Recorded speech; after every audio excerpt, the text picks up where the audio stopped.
Hello and welcome to this new video where we will focus on DC Design's release for 2023.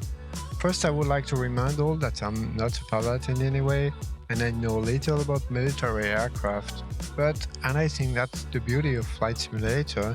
I'm learning every day and I'm enjoying also a lot this way of flying in the sim, and not only with airliners and G aircraft.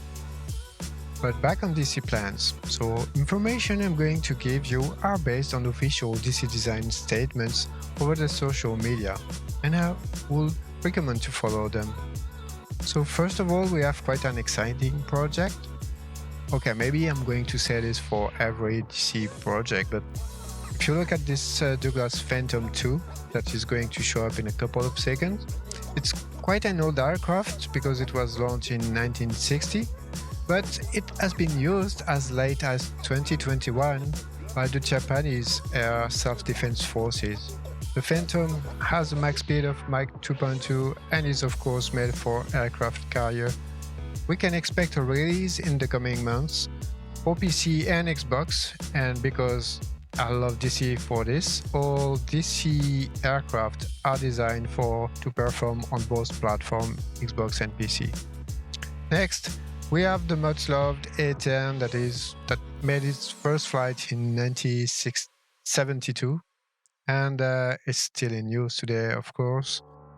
And what is impressive for me is the 1,200 pounds of titanium armor to protect the cockpit.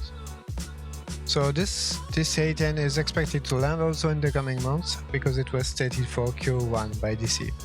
Then it's going to be the big boys with two large military transport aircraft. First, the C-5 Galaxy, which was the biggest aircraft in the world back in 1968 for its first flight. And then we will have the C-17 Globemaster, which is a far more recent aircraft. Both of them are expected for Q2, so should be between April and June. So this picture of the C-17 is a real one and it's not from DC Design.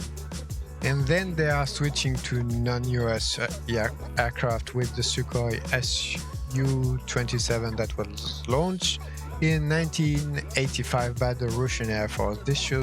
This one should land later this year, as it was stated for the last quarter. And maybe the P-61 Black Widow will also make its way to the sim, I guess, if everything goes to plan with DC, and because it's stated for the moment also for the end of the year.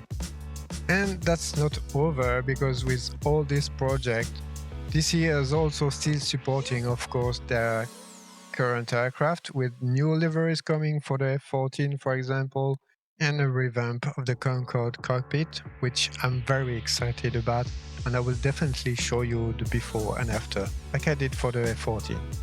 I really like DC Design. The aircraft are a good balance between full study levels and complete arcade, and you can buy any of their product eyes closed on the marketplace and never be disappointed, and that really means something.